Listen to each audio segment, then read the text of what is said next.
I thought my marriage was perfect, until one night, I overheard a conversation that made my blood run cold. What I discovered next wasn't just betrayal, it was something far worse. Before Molly came into my life, things were steady but uninspiring. At 29, I had carved out a decent career at a graphic design firm. My days were predictable, a mix of tight deadlines, creative briefs, and long hours spent hunched over a screen. Dinner usually came in a takeout box, washed down with far too much coffee. Home was a modest apartment on the outskirts of downtown Cincinnati, functional at best but far from cozy. It had all the essentials, but none of the warmth. Socially, I wasn't exactly thriving. Sure, I grabbed drinks with coworkers now and then and caught the occasional Bengals game with my old college roommate, Dave, but that was about the extent of it. I hadn't been in a serious relationship for years. The last one ended badly, and, honestly, I was still carrying some of those scars. One summer evening, my mom called and insisted I join the family for a barbecue. I wasn't keen on the idea. I dreaded the inevitable string of questions from well-meaning relatives about why I wasn't married yet. But out of guilt, and maybe a little curiosity, I agreed to go. To my surprise, it wasn't the nightmare I expected. In fact, it turned out to be a pleasant evening, thanks to my cousin Liz, who introduced me to her best friend's sister, Jenna. She was outgoing, funny, and full of life. For a moment, I thought she might be the one to help me leave behind the emotional baggage I'd been dragging around. We dated for 3 months, but as time went on, we both realized we worked better as friends than partners. Still, the experience was valuable. It woke me up to something I hadn't admitted to myself. I was ready to take love seriously again. With that newfound realization, I started putting myself out there more. I joined a few dating apps, went to social events, and even let my well-meaning coworkers set me up on the occasional blind date. There were some nice moments along the way. I met interesting women, and a few dates weren't half bad. But something always seemed to be missing. The spark I was waiting for never came, and eventually, I started retreating back into my comfortable, solitary routine. I couldn't help but feel that maybe love just wasn't in the cards for me, at least not yet. Despite my growing cynicism, though, there was a quiet part of me that remained hopeful. It whispered that maybe, just maybe, the right person was out there, waiting for the right moment. And then, one ordinary night after work, everything changed. I'd stopped at the grocery store to grab a few essentials: milk, bread, a frozen pizza. As I wandered down the tea aisle, debating whether to indulge in a new flavor, a voice snapped me out of my thoughts. "Excuse me," she said, a hint of hesitation in her tone. "Would you mind grabbing that box for me? I can't quite reach it." I turned to see a petite woman with striking black hair and a smile that lit up the dimly lit aisle. She seemed vaguely familiar, though I couldn't quite figure out why. I handed her the box of tea, and just like that, a simple moment turned into something more. We struck up a conversation, something light, playful. She joked about being vertically challenged at 5 feet 7 inches and teased me about the overly serious expression I had while grocery shopping. There was an ease to her presence, like we had known each other far longer than a few fleeting minutes. By the time we wrapped up our chat, she had scribbled her number on the back of a crumpled receipt and handed it to me with a playful grin. "Call me if you need help picking out tea next time," she said before walking away. As I walked to my car, receipt in hand, I felt something I hadn't felt in a long time: excitement. Maybe this was the spark I'd been waiting for all along. I couldn't help but smile after that encounter. There was something about Molly that was undeniably different. She had this effortless charm, the kind that made you feel like the only person in the room, even when it was filled with people. Our first date was a whirlwind, a lively evening filled with laughter and stories shared over dinner at a cozy little Italian bistro tucked away on a quiet street. Molly's warmth, her quick wit, and the ease with which she opened up left me captivated. By the time dessert arrived, I was already thinking about when I could see her again. But as much as I found myself falling for her, I couldn't shake this strange feeling. this nagging sense that Molly seemed oddly familiar. I brushed it off, thinking it was just that instant connection you sometimes feel with someone, a déjà vu of sorts. It wasn't until a few months later, long after we had started seeing each other regularly, that I learned the truth. Molly had orchestrated that seemingly chance meeting in the grocery store. She confessed it one evening, during a quiet, tender moment after we had spent the night together. As we lay there, she admitted, with a playful smile, that she had seen me at the store before and decided to create an opportunity to meet me. She had waited, watching me from the produce aisle, until the perfect moment presented itself. At the time, I found her revelation endearing.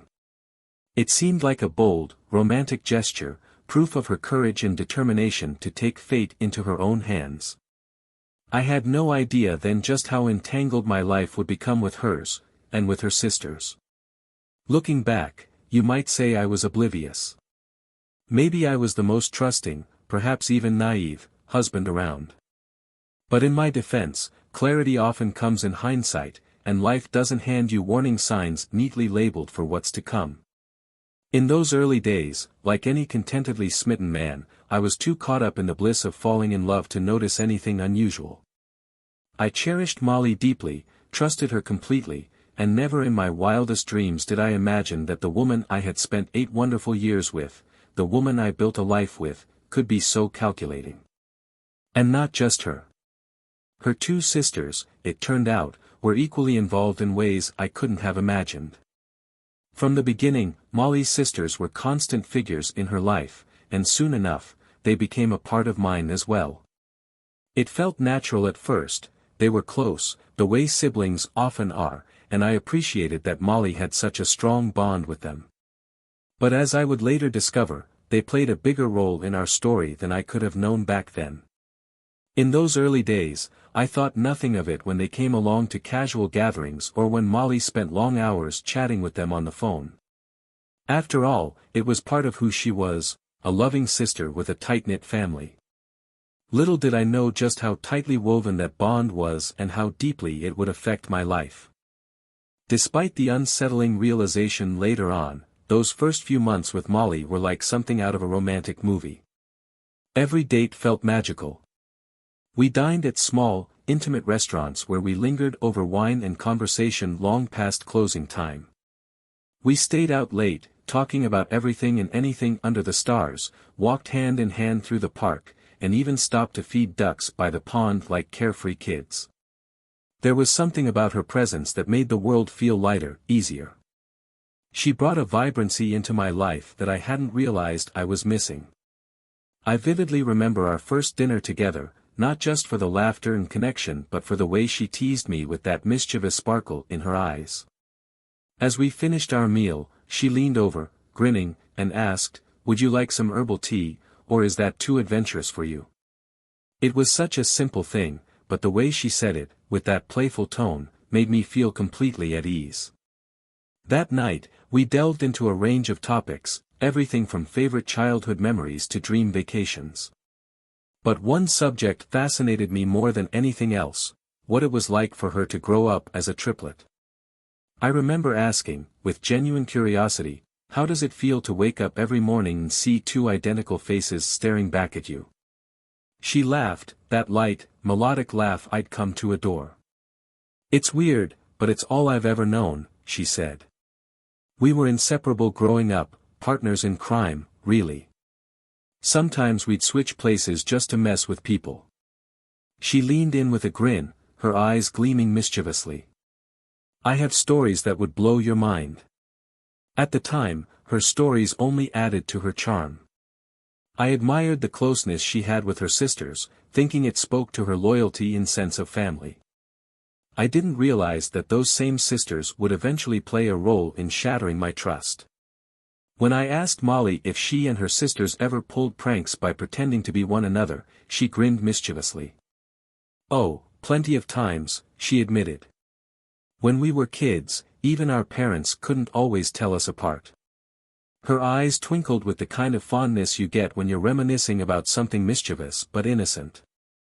"We'd switch places in school, confuse our teachers, and sometimes even trick our friends. It was harmless fun, really. That playful closeness didn't fade as they grew older. Molly's sisters, Anna and Hannah, remained her best friends. They were closer than most siblings, almost like extensions of one another.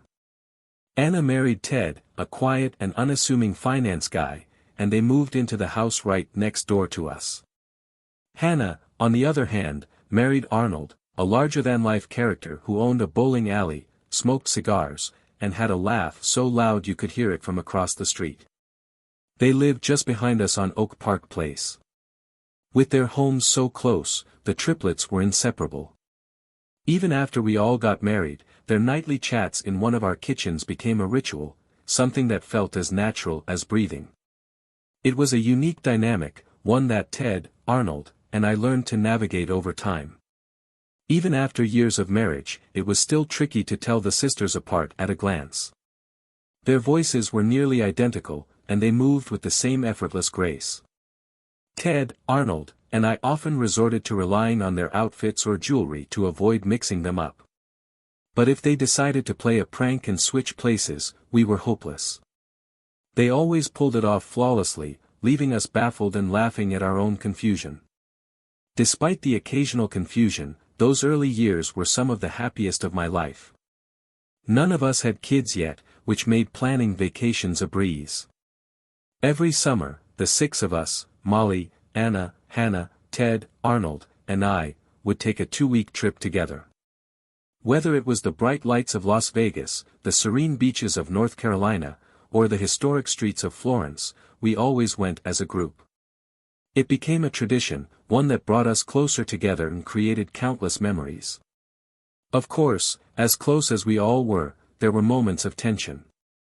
I remember one particular trip to Italy that almost didn't happen the way we planned. Molly and her sisters had been pushing for a big group vacation, as usual, but after a few years of always going along with their ideas, I decided it was time for something different. I wanted a few days alone with Molly, just the two of us, to reconnect without the constant presence of her sisters. When I suggested we take a short getaway before joining the others, Molly was initially resistant. She hated the idea of breaking tradition.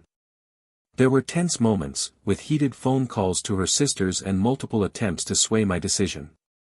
But I stood firm. I needed this time with her, and thankfully, Ted and Arnold quietly backed me up, celebrating my small victory because it gave them leverage for similar requests in the future. The first few days in Italy were icy, with Molly's sisters clearly viewing me as the villain for altering the plan. But by the 5th day, Florence had worked its magic. Molly's resentment melted away, and we ended up having one of the most unforgettable trips of our lives.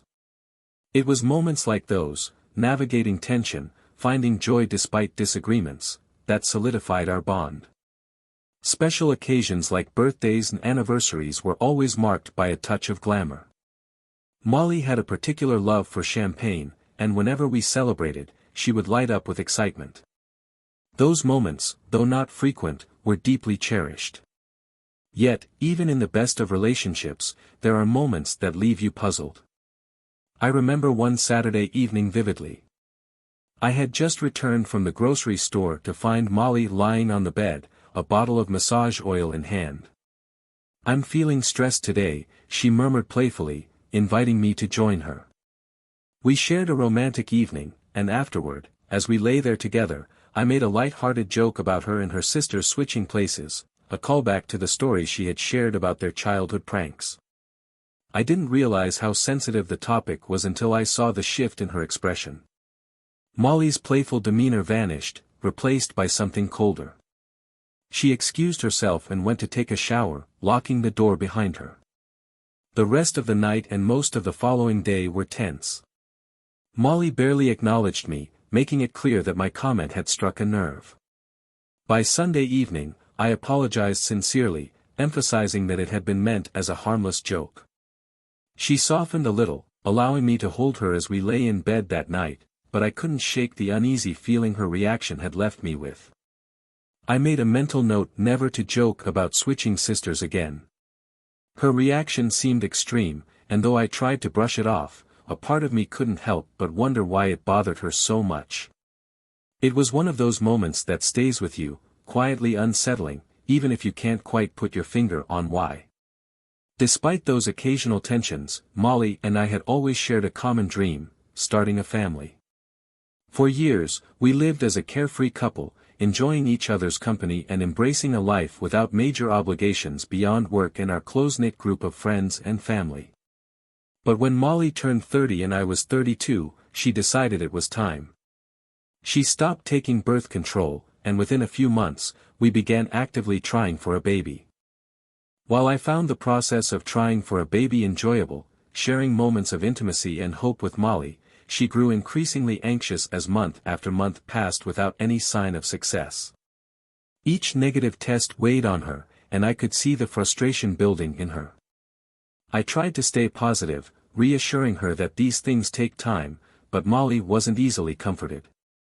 Her smiles became more forced, and the cheerful lightness she once carried seemed to dim with each passing month. 10 months into trying, I started noticing a shift in her behavior. She became more guarded, less open about her feelings. Our late-night conversations, the ones I cherished so much, became less frequent. Instead, she began spending more and more time with her sisters. It didn't seem out of the ordinary at first. They had always been close, and their nightly kitchen chats were a long-standing tradition. But something felt different now. Molly's anxiety about not conceiving seemed to lessen, but not in the way I expected. She was calmer, yet distant, as if she knew something I didn't. One night, around 11 p.m., I decided to head downstairs and talk to her. I figured interrupting her usual chat with her sisters was worth it. I wanted to lift her spirits, to remind her that we were in this together.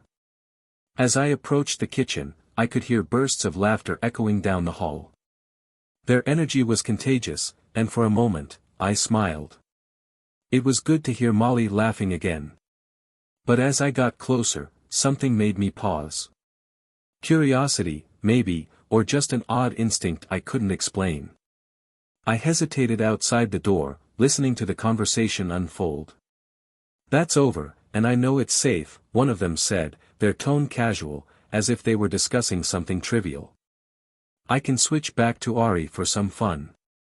There was a pause, then another voice protested, "You're not getting Ari again until this is sorted. That's not up for debate." Laughter erupted again, but I stood frozen in place, unable to process what I had just heard. My mind raced, replaying their words in a loop that refused to make sense. Switch back. Sorted. It sounded impossible, like something pulled straight out of a nightmare. But the implication was unmistakable. Were they suggesting that Molly was planning to have another man father her child? Worse, that they had been swapping partners all along. I felt my chest tighten, the air growing heavier around me as the reality of their words hit. The triplets met almost every night, which gave them plenty of opportunities to switch places. Their jobs as part-time co-managers at the same interior design store meant they didn't leave for work until after the three of us, Ted, Ari, and I, had gone. Swapping back in the morning would be simple. Even weekends, though trickier, could be managed during our frequent group gatherings. Barbecues, dinners, casual hangouts, there were always moments when one of them could slip away for a quick change without raising suspicion. Suddenly, memories of odd moments resurfaced, things that once seemed insignificant but now felt ominous. Conversations that had felt slightly off. Gaps in knowledge or shared memories that I had chalked up to simple forgetfulness. Even the timing of our meaningful discussions had changed. They had gradually moved earlier in the day, during dinner or early evening, rather than at night in bed, where we used to talk about everything. It struck me then, if the sisters were swapping places, avoiding deep conversations at night reduced the risk of one of them slipping up or revealing something they shouldn't know. That night, after Molly had fallen asleep, I couldn't rest.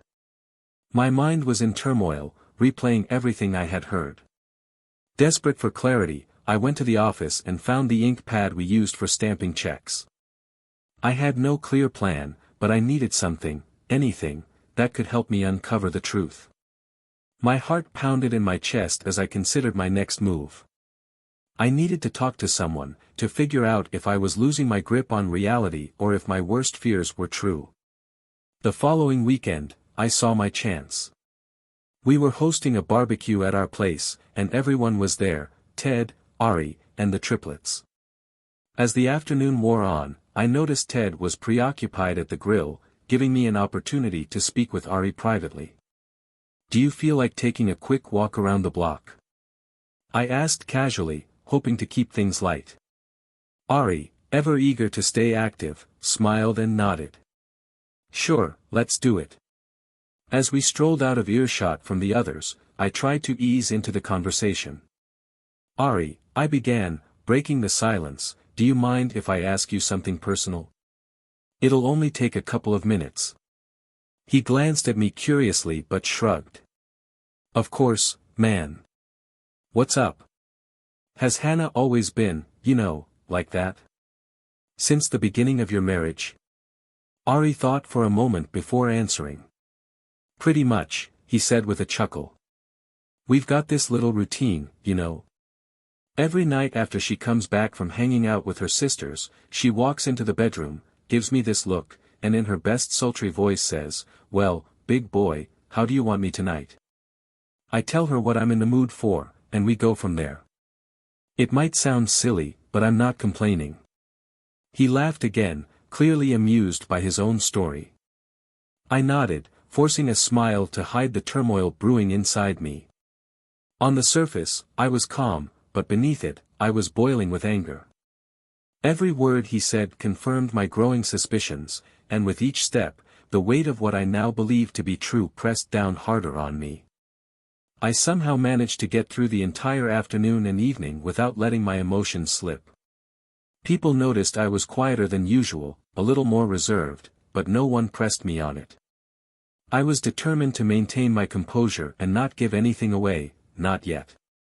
After we left Ted and Amy's house, I even took Molly out for Indian food, her favorite. The whole evening, I played the role of the attentive, loving husband. I smiled, listened intently, and pretended like everything was perfectly fine. On the surface, it was a normal night. Beneath that facade, though, I was seething. Around 10 p.m., Molly went to join her sisters for their usual late-night gathering. I waited patiently, knowing that when she returned, I would finally put my theory to the test. A little after midnight, she came back upstairs. As we got into bed, I casually suggested we pick up where we had left off the previous night. Her reaction was all I needed to confirm what I had been suspecting: this wasn't Molly. She hesitated, clearly unsure. "What do you mean?" she asked, her expression tense. I gave her a playful grin. Last night," I said smoothly. "You came downstairs with that sparkle in your eye and said, 'So, big boy, how do you want me tonight?' Then you pushed me onto the bed, and, well, you remember." Her face flickered with something close to panic before she quickly masked it. "Oh, right," she said weakly. "I was really tired yesterday, wasn't I?" I nodded understandingly, keeping my tone light. "Of course, Molly. We can take it easy tonight. Let's just keep it soft and loving." What followed was nothing extraordinary. It was routine, distant, polite, and completely devoid of passion. The kind of closeness that feels more like obligation than desire. As we lay there afterward, I stared at the ceiling, unable to shake the creeping sense of unease. I felt like I was lying next to a stranger. The woman beside me may have looked like my wife, but something deep inside told me otherwise. The next day, Sunday, was when things started to unravel. We had brunch reservations at Trentino, a popular downtown spot we all loved. I went through the motions, pretending everything was fine, but I was already planning my next move. Over the meal, I caught a glimpse of Molly exchanging nervous glances with her sisters. Their usual chatter was absent, replaced by a tense silence. They avoided making eye contact with me, and their unease became increasingly obvious as the minutes ticked by. Halfway through brunch, I decided to push things further. I leaned over to Molly, feigning concern, and whispered, "Hey, something about my jacket is bothering me. Can you come help me adjust it?" She glanced at me with visible apprehension but followed me out to the hallway. A few moments later, her sisters excused themselves from the table and joined us. When they returned, all three of them looked visibly anxious. Their forced smiles and stilted conversation only heightened my suspicion, and, to my satisfaction, their discomfort lasted the rest of the day. By the time we were ready to leave, Hannah and Amy could barely meet my eyes when saying goodbye. Whatever game they were playing, they knew something had shifted. They just didn't know what, or how much I knew. Watching them squirm gave me a strange sense of satisfaction. For years, they had fooled me, played me like a pawn in their twisted game. Now, the tables were turning. Later that evening, as we arrived home, I told Molly calmly but firmly, "I'm leaving." She gasped, visibly shaken. "Scott, I don't understand." I cut her off with a cold, steady glare. "Oh, you understand. You just don't know what to say next." Without waiting for a response, I turned toward the stairs. "See you when you get back." "Scott, wait," she cried, her voice trembling. But I ignored her and went upstairs to pack. I didn't expect her to come after me right away. I knew her first reaction would be to call her sisters for reinforcements, and I was right. Within minutes, I could hear her downstairs on the phone. "He knows something," she said urgently. "Get over here, now." I waited patiently. When Molly, Hannah, and Amy finally gathered in the living room, I joined them, my expression unreadable. They eyed me warily, unsure of what to expect. "All right," I began calmly, leaning back into the chair. "Let's assume, for a moment, that you are Molly." I gestured toward her, my tone measured but sharp. "Then tell me, where were you Friday night?" "Because your sister," I turned to Amy, "was in my bed." Silence fell over the room like a heavy weight. They froze, their eyes wide with shock, staring at me in stunned disbelief. None of them spoke. The air felt thick, charged with tension. "Take your time," I said coolly, leaning forward. "I'm in no rush." They exchanged panicked glances, clearly caught off guard. The game they had been playing for years was finally coming apart at the seams, and they had no idea how to salvage it.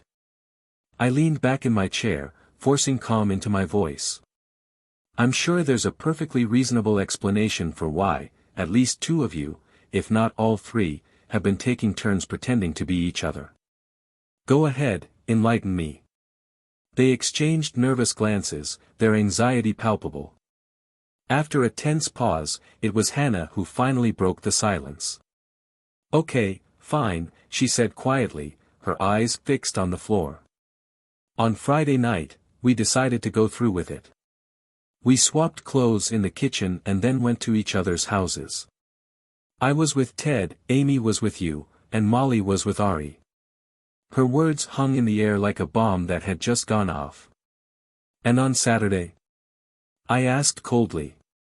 "We switched again before the barbecue," Hannah added quickly, her voice faltering. "It was stupid, Scott. We all realize that now. We're sorry." Molly, still sobbing uncontrollably, clung to Hannah as if hoping her sister's apology would somehow be enough. "Scott, please," Hannah gestured toward Molly, desperate to sway me. "She loves you so much. Can't you see how upset she is?" I looked at Molly, her face streaked with tears, trembling as she tried to meet my gaze. But instead of feeling pity, all I felt was a hollow rage, an emptiness that refused to be filled by her apologies or tears. I remained unmoved. "Amy," I said slowly, turning to her, "did you really think I'd play along with this anymore?" Their stunned silence spoke volumes, confirming what I already knew. They hadn't expected me to confront them like this, let alone uncover the full extent of their deception. I paused for a moment, gauging their reactions. Molly was sobbing uncontrollably, while her sisters sat frozen in grim silence.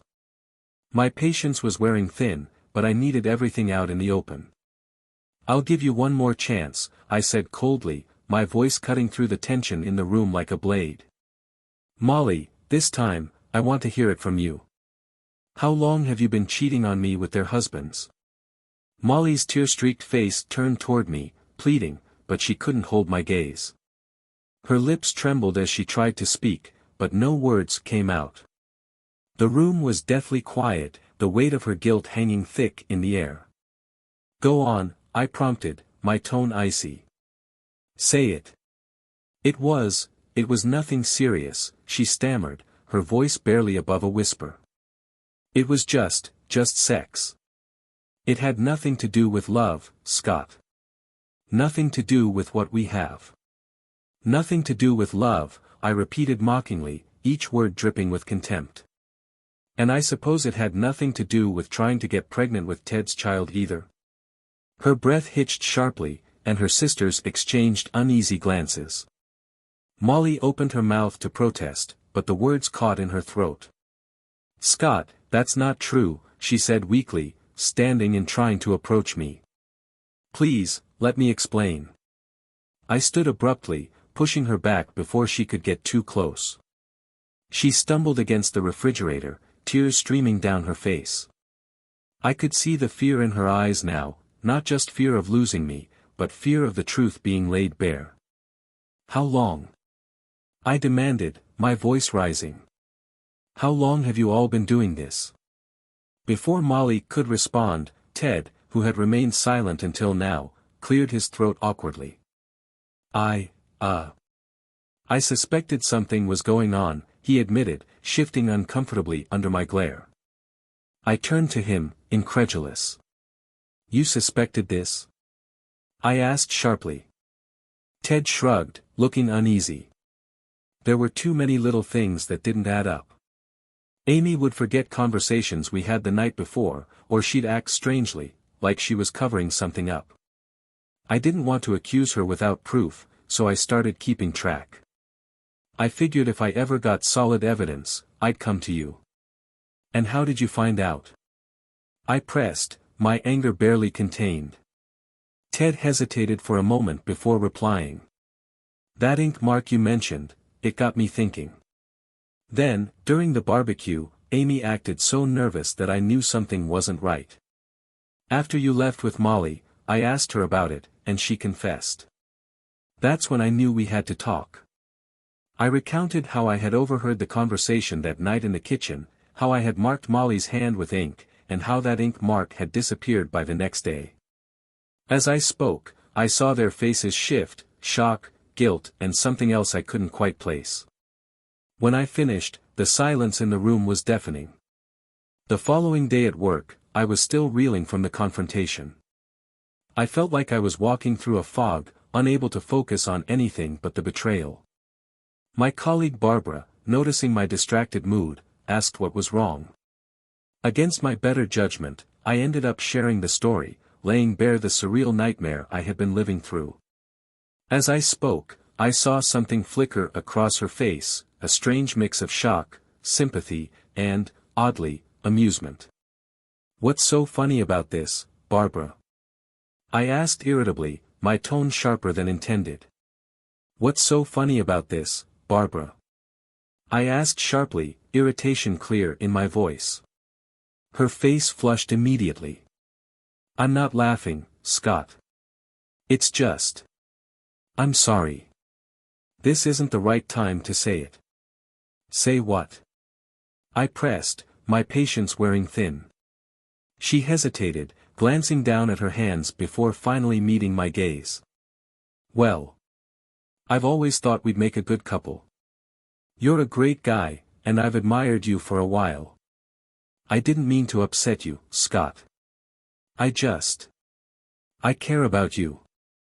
I leaned back in my chair, momentarily stunned by her words. Of all the things I'd expected to hear, that wasn't one of them. Still, I appreciated her honesty, even if it caught me off guard. "Barbara," I said carefully, "this isn't about you right now. It's about the mess I've been stuck in for years without even realizing it." She nodded quickly. I understand. I didn't mean to make things worse. When I got home that evening, Molly was waiting for me in the living room, her eyes red and swollen from crying. She looked up as I walked in, desperate for another chance to explain herself. "Scott, please, we need to talk." I crossed the room slowly, keeping my distance. "Fine," I said coldly, folding my arms. "Let's hear it." She hesitated, wiping away fresh tears before speaking. "I never meant for things to get out of hand. I never wanted to hurt you. I love you, Scott. I always have." I gave a bitter laugh. "Is that right? Because from where I'm standing, it sure looks like you've been loving Ari and Ted too. And don't even try to tell me it was just sex again." "It's true," she cried, her voice trembling. "It had nothing to do with love. I didn't love them. I love you." "Funny thing," I said, my tone sharp. "The night I overheard your little kitchen conversation, I was coming to tell you something important. Dr. Randall said my sperm count was fine. A bit below average, sure, but still perfectly capable of getting you pregnant. No need for Ted to step in as a substitute." Molly's breath hitched, and her eyes welled up with fresh tears. "Scott, I swear it wasn't about that. I would never try to get pregnant with anyone else's child." I stared at her, unflinching. "Really? Because that's hard to believe considering you've been sleeping with Ted and Ari for years." She took a shaky step forward. "I didn't want to in the beginning. It was always something my sisters and I did, before we got serious with anyone. When I realized how serious we were getting, I wanted to stop, but they pushed me into it. I felt something inside me snap. So what? You're telling me I passed some twisted test, and that's why you married me?" She didn't answer, her silence speaking louder than any words could. The weight of her betrayal settled heavily in my chest, and I could feel my anger rising. "Molly, you don't get it, do you? You and your sisters turned me into a pawn in your little game. You used me. And for what? Because Ari was better in bed?" She shook her head frantically. "No, Scott. I don't need my sisters. I need you. Please, don't leave me." I stopped, turning to face her one last time. "That's convenient," I said coldly. "After all these years, you finally decided to choose me. But here's the thing, it's no longer your choice. It's mine. And I choose to live without the woman who lied to me, betrayed me, and made me a fool." Her sobs filled the room as I walked out. Strangely, as I left, I felt something I hadn't felt in a long time, clarity. Life suddenly seemed lighter, as if shedding the weight of Molly and her tangled web of lies had given me room to breathe again. A few weeks later, I learned that Ted had dealt Amy a similar blow. He received a job offer in Chicago and told her, "I'm moving in 3 weeks. You can come with me, and we can try counseling, or you can stay here with your sisters. It's up to you." Amy was torn. She couldn't bear the thought of losing Ted, but at the same time, she couldn't imagine leaving her sisters behind. I didn't care which option she chose. In my mind, they all got what they deserved. Good riddance. As for me, leaving Molly marked the start of something new. Barbara, with her empathy and warmth, became a steady presence in my life. She didn't push or pry, offering quiet support when I needed it most. Over time, our connection deepened. Her laughter, soft and genuine, was a balm to the wounds Molly had left behind. For the first time in years, I found myself looking forward to something again. That said, rebuilding wasn't linear. There were still nights when I lay awake, haunted by memories of Molly and her sisters. I replayed every moment, dissecting their words and actions, trying to understand how I had been so blind. Ted once tried to offer me an apology, but his words felt hollow, more of a formality than genuine remorse. I responded politely but made it clear that I wanted nothing more to do with any of them. Eventually, Barbara and I grew closer, though I remained cautious. My trust, once boundless, now came with walls and conditions. She seemed to understand, never pushing for more than I was ready to give. One rainy evening, after a quiet dinner at her place, she asked me gently, "Do you think you'll ever be able to love again?" I thought about her question for a long moment before answering. Maybe. Love feels different now, more fragile. But I think, yes, someday. In time, I came to see my years with Molly as a painful but necessary chapter in my life. Her betrayal taught me hard truths, about trust, boundaries, and, most importantly, self-worth. It also gave me the strength to walk away from what no longer served me and embrace a future I hadn't imagined. Life, I've learned, is messy and unpredictable, but it's also filled with second chances. This time, I intend to get it right.